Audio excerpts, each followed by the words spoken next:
تنسى الإعجاب والاشتراك في القناة.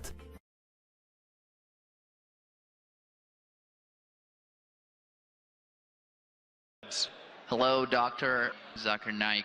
My name is Harris. I'm from Phoenix, Arizona, in the United States. I'm an entrepreneur and a marketing manager. Two of my friends in America have converted watching YouTube videos of you. One of them a Christian, one of them an atheist. One of my friends presented me with how to deal with an atheist DVD of yours, which I did watch. But that didn't answer my question. And I've asked this question to a lot of people with no satisfactory answers, a lot of intelligent people. Of all the scholars that I've ever watched on YouTube, in my opinion, you are the most rational, logical, easy to understand kind of scholar that I've ever come across in my life. And it is really important that this question is answered because I've never had a satisfactory answer for this question. My question is like a coin with two sides. The first side of it is this, and this is the question. I'm somewhere between an atheist and agnostic. I'm not sure where.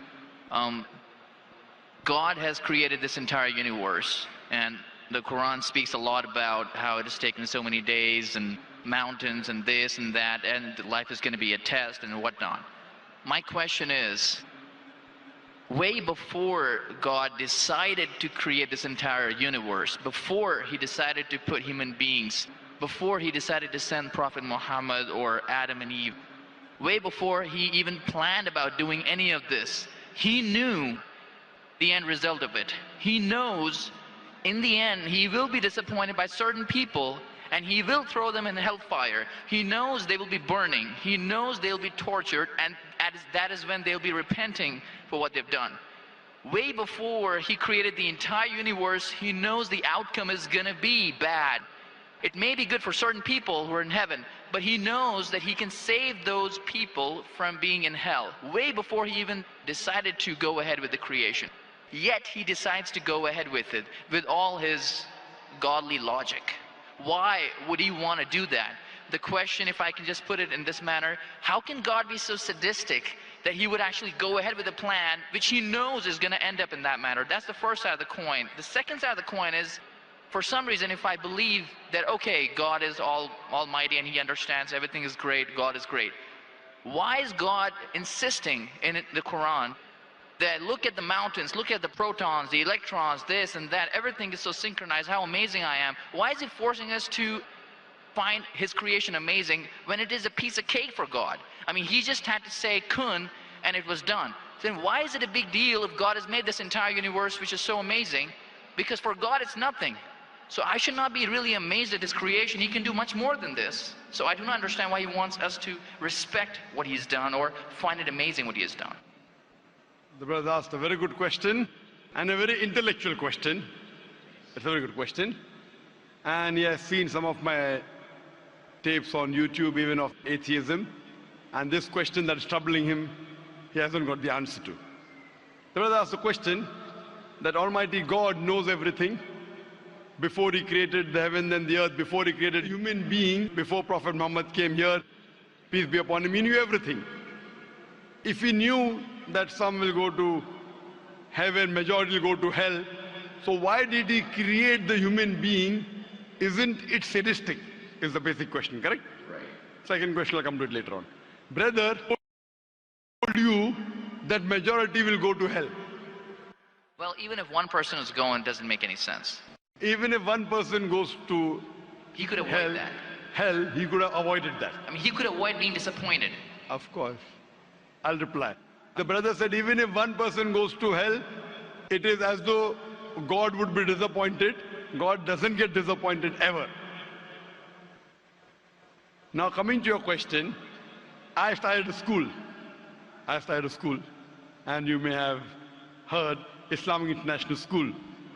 If a teacher takes an examination, if she is just, while she is giving the examination, she writes in the maths paper 2 plus 2 is equal to how much? The student in front of her or him, the teacher, writes 5. She can very well tell the student, change 5 to 4.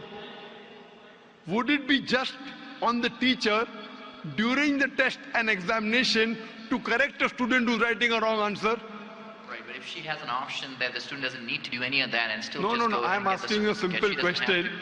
I'm asking you a simple question. The teacher has given the question paper. to. Right. All the students In were that informed about circumstance, it. You're right. For that particular situation, For it's fine. that particular situation, the teacher can tell, dear student, change 5 to 4. What will the other students think about? Unjust. But God Correct. can be just at the same time. He can create a completely different condition. He doesn't have to go ahead with that situation. He's not bound by any situation. Brother is saying Almighty God can create something which is perfect and will not make mistake, correct? That Right. God has already done. He created the angels. God Right. created the angels. The angel never go against any commandment of God. But human being is a better creation than angel. The angels have got no free will of their own. If you have heard my tapes, if you have not heard, I'll tell you now. The angels are a creation of Almighty God, but not the best creation. Almighty God created the human beings. The human beings have a free will to go against God or to follow God. If you have chosen to be a human being, if you disobey His commandments, you go to hell. If you obey His commandments, you're superior than the angel. Because the angel doesn't have a free will of his own, then he follows God. It's nothing great. The human beings are the better creation of Almighty God. Almighty God has given a free will. That's a different question that Almighty God knows. Because He has ilm-e-ghaib, He has knowledge of the future. He is more superior. So He has created such a creation which has a free will. The fault is of human being, not God. No, but God has created us with that fault. And He knows He can Not avoid fault, that. not fault. It's not fault, brother. It is free will. Why is He giving us a free will when He knows He's going to eventually put these many people in hell? Why is He doing something? That is a different creation.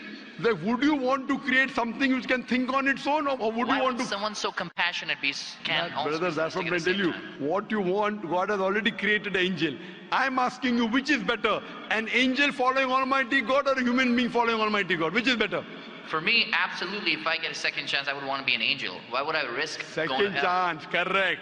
That's why Almighty God says in Surah Araf, chapter number 7, verse number 172, Almighty God brought all the human beings from the loin of Adam and asked them, is there one God? All agreed. Almighty God says in Surah Hashar, chapter 59, verse number 21, if Almighty God revealed the Quran on the mountain would shudder down. Almighty God says in Surah Azab chapter 33 verse number 72, it is the human beings who were fools who said we want to be human beings. You and I were fools. Now you cannot backtrack. Once you said you want to appear for the test, once you read the test paper. Nobody asked me. They asked Adam and Eve. No, brother. Quran says every human being was asked. And then it is washed off.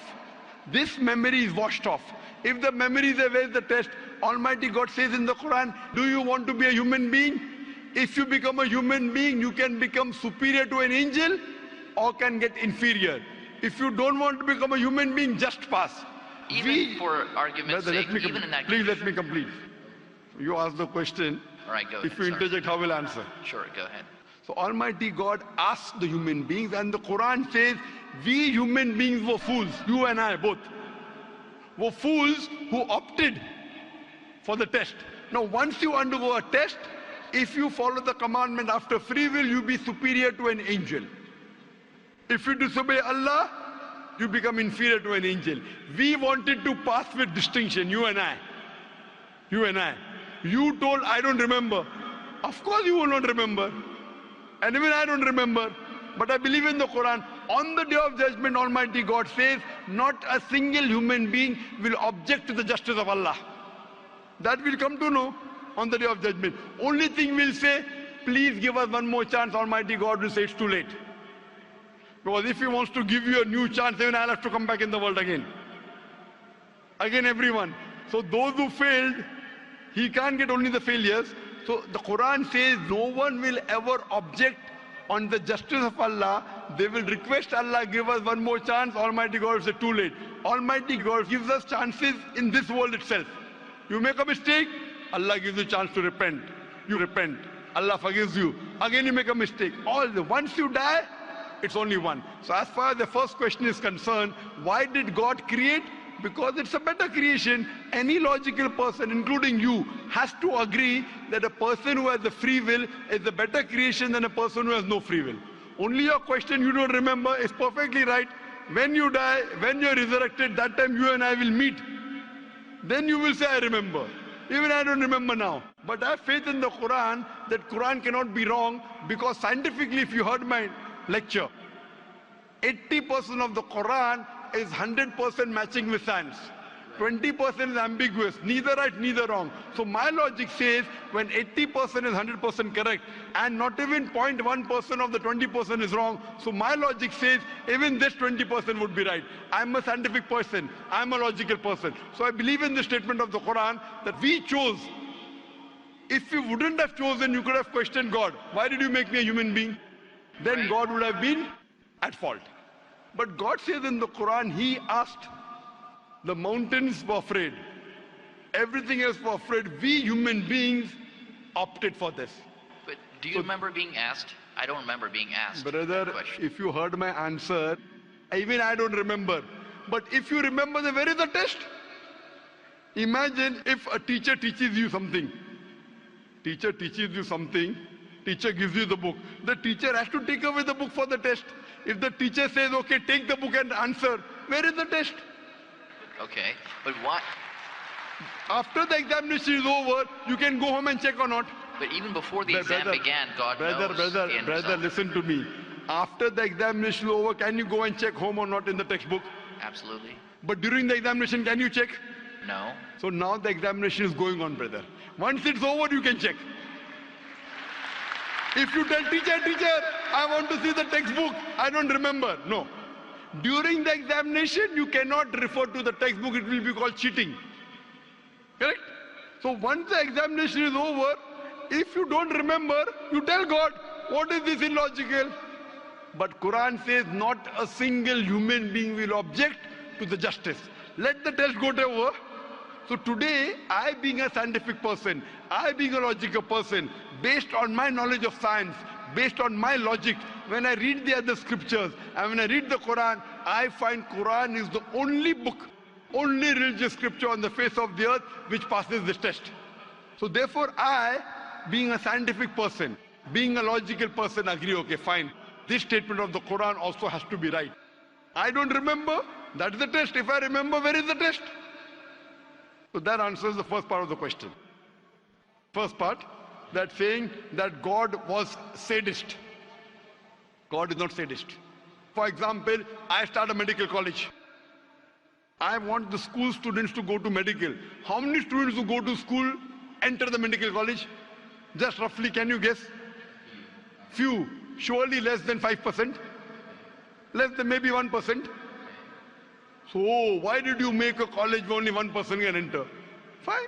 It is for selected few. So same way God made heaven, Jannah, Jannat-e-Firdaus.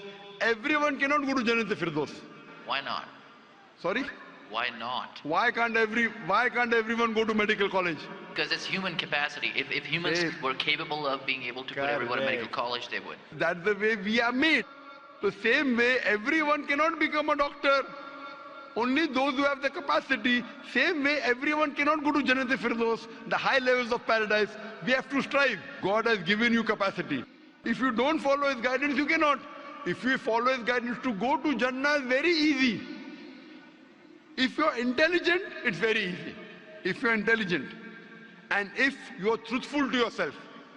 But if you're not truthful to yourself, even a non-intelligent man can go to Jannah.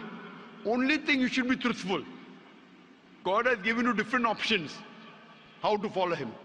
Some people think they are smart. I tell them they're extra smart. If they were smart, they would see it is crystal clear, in black and white, that this is the word of God. You have to follow it.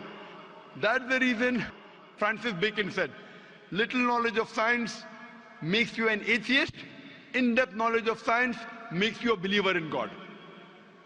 So I wouldn't say God is sadist. I said we were fools who opted to undergo the test. Not God. God gave you an option. What do you want to be? We chose. So we are responsible, not God. God is not a sadist. We are fools. That's what the Quran says. On the day of judgment, you'll come to know, inshallah, you and I both. Inshallah, if I go to Jannah, inshallah, I'll pray to God, I'll thank God. You know, I was a good person, I choose to be a human being. If you pass that, if you fail, then we will curse our own self. Hope that answers the question. The second part? Sorry, what was the second part? That even if I believe how almighty he is, how knowledgeable he is, why is he so bent on convincing us, look at the mountains, look at the electrons, look at the That's right. protons? The second part of the question was that why does Almighty God give references of the mountain that He's created this? For Him it is peanuts. So why is He talking? You know why is He saying? He's saying these peanut things, mountain, they would shudder. You human being who are superior, why don't you understand? Quran says in Surah Hashar chapter 59 verse number 21, had the Quran been revealed on the mountain would have fallen down to utter ruin.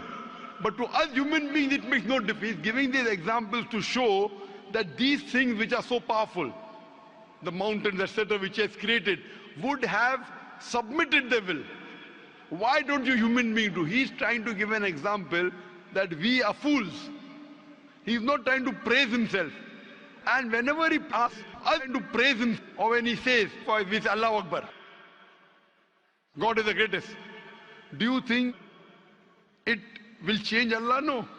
Whether you say 1,000 times Allahu Akbar or 1,000,000 times, He cannot become greater. He's already the greatest.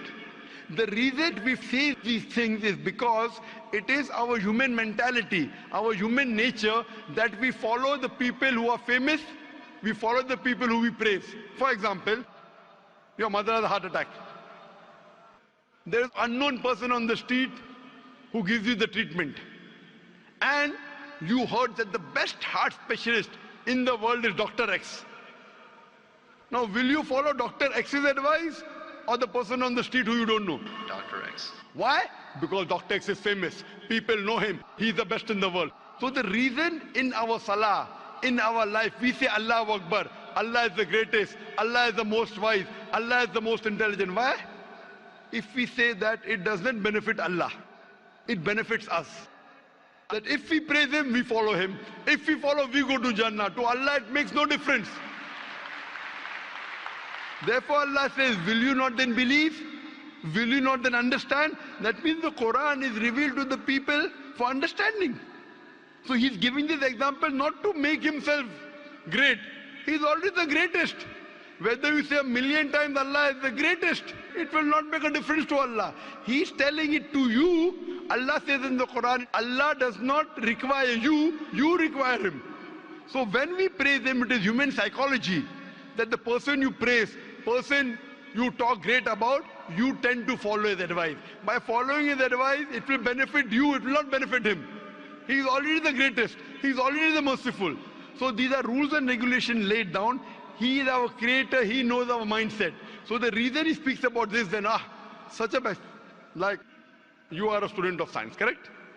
I am also a student of science. The moment I come to know, Allah mentioned these scientific facts which we came to know today, 50 years back, it increases my faith in Allah. Allah says in Surah Fussilat chapter 41 verse 53, Sanuri mayatina fil afaqi wa fi anfusihim hatta yatabayyana annahu al-haq. Soon we shall show them our signs in the furthest regions of the horizons and into their soul until it is clear to them that this is the truth. So Allah is giving these examples so that it benefits us. For Him, it makes no difference. It is benefiting us, so He is giving us a chance to follow Him so that we can go to heaven. Hope that answers the question, brother. I recognize His power, and I understand He's amazing and all that He's done. But am I expected to be amazed at His achievements at creating this universe? Because for me, for Him, it's like a 1-second job. Correct. Right? So for Him, which is 1-second job, when He tells you not to have alcohol, if you have alcohol, sure, but am I expected to be amazed at His creation? No, see, the thing is that He is not there to prove Himself better. If you believe that for Him it is peanuts, so will a person lie? No. So if He says don't have alcohol, you will not question Him. No. Don't have pork, you will not question Him. Yeah, but I'm not amazed at His creation because for Him it's nothing. Compared to us, it's amazing. For Him, it's nothing. Right. But compared to us, a person who can create the universe, When he tells me not to have alcohol, I immediately follow. Sure, I don't mind following him, but do I have to be amazed at his creation, as is said in the Quran? See, as you asked me the question, should I be amazed at the creation?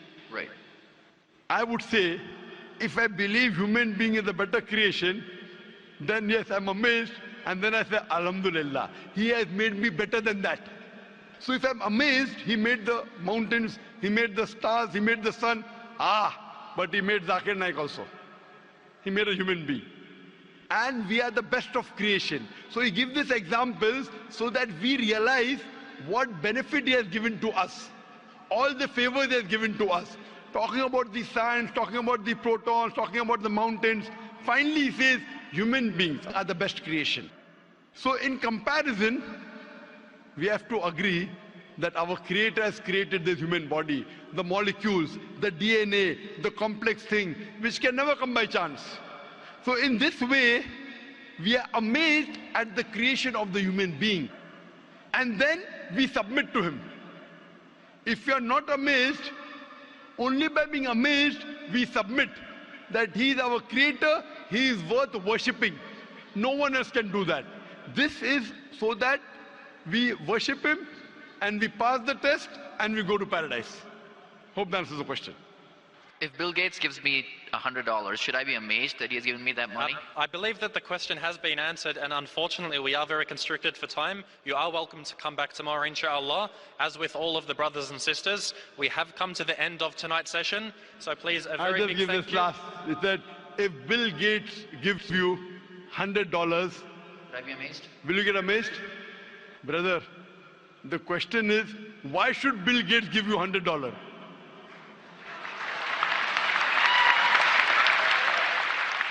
If you tell me a Tom, Dick and Harry gives you $100, nothing to be amazed. Bill Gates gave me $100. It's something that he gave you. Why did he give you? Why not somebody else? Why? The question is, why did he give you is the question. Okay. If some Tom, Dick and Harry gives you, if a man on the street gave you $100, Bill Gates. Got it. You got it, no? Answer. Got it. I got that. So now you're convinced, huh? Yes, absolutely. That is the answer. So inshallah, I hope that we'll come closer to Islam. So I should not be amazed at the fact that he's given me the money. I should be amazed it's him who's giving the money. Alhamdulillah.